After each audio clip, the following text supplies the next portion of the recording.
இந்த வீடியோ ஆரம்பிக்கிறதுக்கு முன்னாலேயே நான் சொல்லிடுறேன், என்னை யாரும் திட்டாதீங்க. எனக்கு வேறு வழி தெரியலைங்க. நான் பேக்கரியிலேயே வேலைக்கு சேர்ந்துட்டேன். நேற்று முதல் நாள் நான் வேலைக்கு போயிட்டு வந்தேன். உன்னால் தான் நடக்கவே முடியாது, அப்புறம் எப்படி நீ வேலைக்கெல்லாம் போவ அப்படின்னு நீங்கள் நினைக்கலாம். ஒரு நாள் நான் ஹாஸ்பிட்டலுக்கு போகிறதுக்கு எந்த அளவுக்கு ரிஸ்க் எடுக்கிறேனோ அதை இனி ஒவ்வொரு நாளும் எடுக்க போகிறேன். அவ்வளோதான் விஷயம். சில காட்சிகளை நான் உங்ககிட்ட காட்டுறதில் விருப்பப்படாமல் இருந்தேன். ஏன்னா அது எனக்கு ரொம்ப அசிங்கமாக தெரிஞ்சது. நான் ஃபஸ்ட் டைம் பையனோட சைக்கிளில் போகிறேங்க. காலையில் வேலைக்கு போகிறப்போ நான் வீடியோ எடுக்கக்கூடிய நிலமையில இல்லை. இப்போ மொபைலையும் ஆன் பண்ணி வச்சுக்கிட்டு அந்த சைக்கிளில் உட்காந்தது அவ்வளோ பயமாக இருந்தது. என்னோடய வாக்கரை பையன் சைக்கிளில் எடுத்துகிட்டு வந்துடுவாங்க. பயமாக இருக்குடா, கொஞ்சம் மெதுவாக போ. மெதுவாக போயிட்டுருக்கோம்.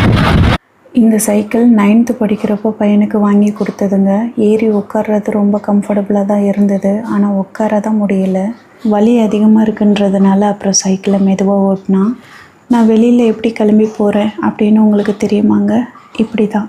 வீட்டுக்கு எப்படி திருப்பி வர்றேன் அப்படின்றதும் பாருங்கள். என்னோடய ரைட் ஹேண்ட் சைடு கையை ஊண்ட முடியாது, அதனால தான் என் கை முட்டியை பேலன்ஸ்க்கு வச்சுக்கிட்டேன். ட்ரெஸ்ஸில் கொஞ்சம் கூட அழுக்குப்படக்கூடாதுன்னு நினப்பேன். ஆனால் இப்போது என்னோடய ட்ரெஸ் எவ்வளோ அழுக்காகுதுன்னு பாருங்கள். ஏறுறது கூட பரவாயில்லைங்க, இறங்குறது ரொம்ப கஷ்டமாக இருக்கும். ரைட் ஹேண்ட் சைடு காலுக்கும் இடுப்புக்கும் அழுத்தம் கொடுத்து தான் நான் ஏறிட்டுருக்கேன். இப்போ பையன் வீடியோ எடுக்காமல் எனக்கு கொஞ்சம் சப்போர்ட் பண்ணானா நான் கொஞ்சம் சீக்கிரம் ஏறிடுவேன். ஆனால் இன்றைக்கி உங்களுக்கு இந்த விஷயத்தை காட்டணும் அப்படின்றதுக்காக தான் வீடியோ கவர் பண்ணினேன். இந்த காட்சியில் நீங்கள் பார்க்குறப்போ எனக்கு ஏற்பட்ட வலி சொல்லவே முடியாது, அந்தளவுக்கு கொடுமையாக இருந்தது.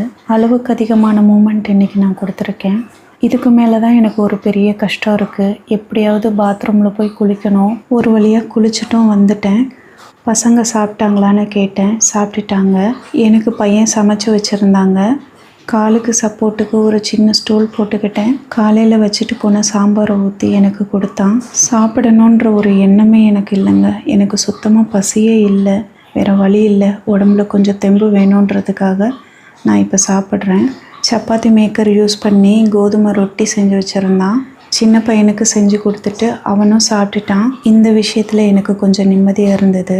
நான் வந்து சாப்பாடு செய்யணுமே, என்ன பண்ணுறது அப்படின்ற ஒரு பதட்டம் இல்லை. நான் ஆப்ரேஷன் பண்ணி ஒரு 3.5 மாதத்தில் இந்த அளவுக்கு ரிஸ்க் எடுக்கக்கூடாதுன்றது எனக்கே தெரியும். பிள்ளைங்களுக்காக மட்டும்தான் இந்த ரிஸ்க் எடுத்திருக்கேன். நீங்கள் சொன்னீங்கல்ல, பிள்ளைங்க நல்லதுக்காக நீ எது செஞ்சாலும் அது தப்பு இல்லை அப்படின்னு.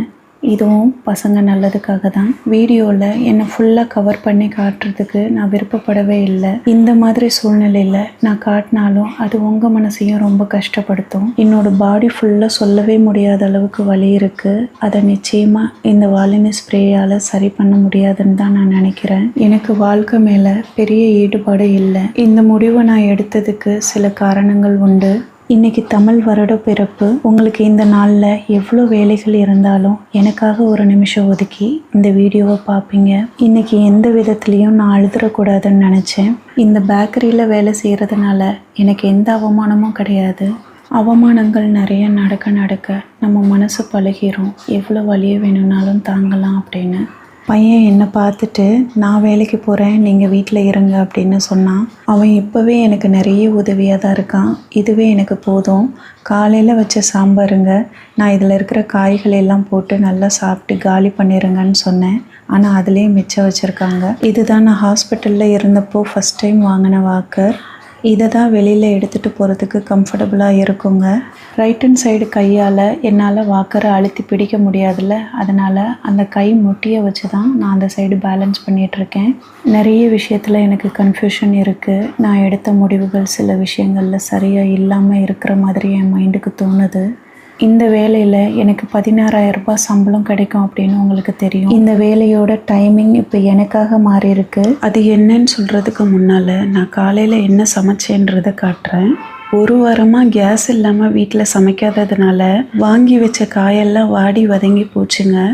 இதுக்கு மேலே இந்த காயை வச்சுக்க வேண்டான்றதுனால குக்கரில் எல்லாத்தையும் ஒன்றா போட்டு சாம்பார் மாதிரி வச்சிடலான்னு முடிவு பண்ணினேன். 3 வேளைக்கும் இது கரெக்டாக வரணும். இதோட ஒரு சௌச்சௌ காயும் இருந்தது, அதையும் போட்டுட்டேன். நீங்கள் நினைக்கலாம் சாம்பார் வச்சுட்டு காயை தனியாக பொரியல் பண்ணியிருக்கலாமே அப்படின்னு. அதுக்கான டைம் செட் ஆகலை. ரொம்ப நாள் கழித்து என்னோடய டிஃபன் பாக்ஸ்லேயும் சாதம் போட்டு வச்சுட்டேங்க. நான் உங்ககிட்ட ஒரே இடத்துல உட்காந்து பேசிட்டா தெரியாது. இந்த மாதிரி வீடியோவை கொஞ்சம் கொஞ்சமாக கவர் பண்ணுறப்போ ரொம்ப கஷ்டமாக இருக்கும். அந்த டைமிங் லாஸ் ஆகும். ஃபஸ்ட் நாள் வேலைக்கு போகிறோன்றதில் சந்தோஷத்தை விட பயம் அதிகமாக இருந்தது. நம்ம பேலன்ஸ் பண்ணிடுவோமா அப்படின்னு யோசித்தேன். 10ஆம் தேதியே நான் ஜாயின் பண்ணியிருக்க வேண்டியது. வெள்ளி சனி ஞாயிறு மட்டும் பேக்கரியில் எனக்கு வேலை அதிகமாக இருக்கும் அப்படின்னு நான் ஏற்கனவே சொல்லியிருப்பேன். அந்த டைமில் வீட்டில் கேஸும் இல்லாததுனால சமைக்கிற பிரச்சனையை ஃபஸ்ட்டு முடிச்சுட்டு நம்ம வேலைக்கு போகலாம் அப்படின்னு தோணுச்சு. காலையிலேக்கு சாப்பாடு கொடுத்துட்டேங்க. மதியத்துக்கு பசங்க சாப்பிட்டுப்பாங்க. சாதம் மிச்சம் இருக்குது. நானும் சாப்பாடு எடுத்துக்கிட்டேங்க. சாம்பார் எப்படியும் மிச்சமாக தான் இருக்கும். நைட்டுக்கு ரொட்டி மட்டும் செஞ்சு இந்த சாம்பாரில் சாப்பிட்டுக்கங்க அப்படின்னு சொல்லியிருக்கேன். இந்த வேலையோட டைமிங் ஏற்கனவே உங்களுக்கு தெரியும். நான் வீட்டில் இருந்தே பண்ண வேலை எனக்கு கிடைக்கலங்க. அது எனக்கு ரொம்பவே மன உளைச்சலை ஏற்படுத்திக்கிட்டு இருந்தது. நான் ஃபோன் பண்ணுறப்பெல்லாம் ரெஸ்பான்ஸ் பண்ணவே இல்லை. அப்போவே நான் புரிஞ்சுக்கிட்டேன் அவாய்ட் பண்ணுறாங்க அப்படின்னு. பெரிய அடியாக இருந்தது எனக்கு. அதை நினச்சி ரொம்ப ஃபீல் பண்ணிக்கிட்டே இருந்தேன். அப்போ தான் ஏற்கனவே பேக்கரியிலேருந்து கால் பண்ணி வர சொல்லியிருந்தாங்க அப்படின்னு கூட சொல்லியிருந்தேன்ல. அவருக்கு நானே ஃபோன் பண்ணினேன். நான் வரேன் சார், ஆனால் எனக்கு டைமிங் கொஞ்சம் சேஞ்ச் பண்ணி கொடுங்களேன். நைட்டு 10 மணி வரைக்கும் என்னால் ஒர்க் பண்ண முடியாது அப்படின்னு சொன்னேன். நீ 8 மணிக்கெலாம் கிளம்பிடலாம், 2 மணி நேரத்தை நான் சமாளிச்சுக்கிறேன்னு சொன்னார். இதுதான் எனக்கு அவர் கொடுத்துருக்குற ஆஃபர். காலையில் 9 o'clock போகணுங்க, நைட்டு 8 மணிக்கு வரணும். பையன் 4:30க்கு பேப்பர் போடுறதுக்கு போகிறான்.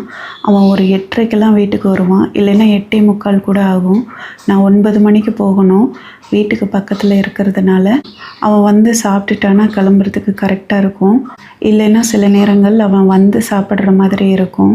அவன்கிட்ட கேட்டேன், என்னை சைக்கிளில் டெய்லி கொண்டு போய் விட முடியுமா, உன்னால் ஓட்ட முடியுமான்னு கேட்டேன். ஏன்னா இது வரைக்கும் நான் அவன் கூட சைக்கிளில் போனதும் கிடையாது, அவன் டபுள்ஸ் வச்சு ஓட்டினதும் கிடையாது. அந்த சைக்கிள் 9th வாங்கினதுன்னு சொன்னேன்ல, அது ரொம்ப ஷார்ட்டாகவே இருக்கும். அவன் தான் வளர்ந்துருக்கான். அதனால் எனக்கு ரொம்ப கம்ஃபர்டபுளாக இருந்தது. ஏறி உட்கார்றப்போ அந்த உயரம் வந்து எனக்கு பிரச்சனையாக இல்லை. நேற்று யார்கிட்டேயும் நான் வேலைக்கு போயிருக்கேன்னு சொல்லக்கூடாதுன்னு நினச்சேன். ஆனால் ஒரு சிலர் அன்பால் கேட்குறப்போ நான் வேறு வழி இல்லாமல் சொல்லிட்டேன். எனக்கு எப்போல்லாம் டைம் கிடைக்குமோ அப்போ தான் மொபைல் டேட்டாவை ஆன் பண்ணி கமெண்ட்ஸையும் வாட்ஸ்அப்பில் ஏதாவது மெசேஜ் வந்திருக்கான்னு பார்ப்பேன். நான் போயிட்டு வரேங்க. இந்த சூழ்நிலையில் நான் ஹெவியாக இந்த மாதிரி மூமெண்ட் கொடுக்கக்கூடாது தான். டாக்டர் சொன்னப்பவே நான் ரொம்ப கவலைப்பட்டேன். எத்தனை நாள் நான் இப்படியே இருக்க முடியும்? யூடியூப் இன்கம் மட்டுமே நான் ஃபோக்கஸ் பண்ணுறேன். பெட்டல்ஸ் ஆர்டர் ரொம்ப கம்மியாக தான் வருது. நான் சம்பாதிக்க ஏதாவது முயற்சி பண்ணணும்ல. சில பேர் சொன்னாங்க வேலை இருக்குது வாங்க அப்படின்னு. அது எல்லாமே தூரமாக இருக்குல்ல, அது என்னால் போக முடியாது. நான் எங்கே போகிறதுனாலும் போகிறதுக்கு முன்னாலேயே உங்ககிட்ட சொல்லிட்டு தான் போவேன். ஆனால் இந்த விஷயத்தில் தான் நான் போயிட்டு வந்துட்டு சொல்கிறேன். கமெண்ட்டில் நீங்கள் நிச்சயமாக இந்த வேலைக்கு போக வேண்டாம் அப்படின்னு சொன்னீங்கன்னா நான் எப்படி உங்களை மீறி அதை செய்வேன் அப்படின்ற ஒரு பயம் வந்தது. அதுக்காக தான் நான் யார்கிட்டையுமே சொல்லலை. இது ஒரு ஃபிசியோதெரப்பி எக்ஸசைஸ் மாதிரி நான் நினச்சிக்கிட்டு செய்கிறேன். இது ரொம்ப விரக்தியில் இருந்தப்போ எடுத்த முடிவு. இது சரியாக இருக்குமான்னு நான் யோசிக்கலை. ஆனால் யார்கிட்டையும் அசிங்கப்படுறதை விட நமக்கு தேவையான பணத்தை நம்மளே சம்பாதிக்கலான்னு முடிவு பண்ணேன். வீட்டில் இருந்தேன், கொஞ்சம் தெம்பாக பேசினேன். இதுக்கப்புறம் கொஞ்சம் டவுன் ஆயிடுவேன்னு நினைக்கிறேன். அப்புறம் இன்னொரு விஷயம், நீங்கள் சேனலில் பார்த்தீங்களா, 2-3 வீடியோ நார்மலாக இருக்கிறத விட வியூஸ் அதிகமாக போயிருக்கு. 6 மாதத்துக்கு ஒரு தடவை யூடியூப் இந்த மாதிரி தான் பண்ணும். ஏதாவது ஒரு வீடியோவை மட்டும் கொஞ்சம் ரெக்கமெண்ட் பண்ணும். அதனால தான் ஒரு 2-3 வீடியோவுக்கு வியூஸ் நல்லா போகும், அதுக்கப்புறம் டவுன் ஆயிரும். நார்மலாக எனக்கு வர்ற ஒரு 4000க்குள்ளே வர்ற வியூஸ் தான் நிரந்தரமானது. அதுதான் நீங்கள். அதே நேரத்தில் நான் உங்ககிட்ட சொல்லியிருப்பேன், ஒரு 1000 லைக்ஸை நான் பார்த்ததே இல்லை இந்த சேனல் ஆரம்பித்ததுலேருந்து. அதை ஒரு நாள் பார்க்கணுன்னு ஆசைப்படுறேன்னு நான் சொன்னேன்ல. இப்போ லாஸ்ட் வீடியோக்களில் லைக்ஸ் வந்திருக்குங்க. லாங் வீடியோவில் இதுதான் ஃபஸ்ட் டைம்.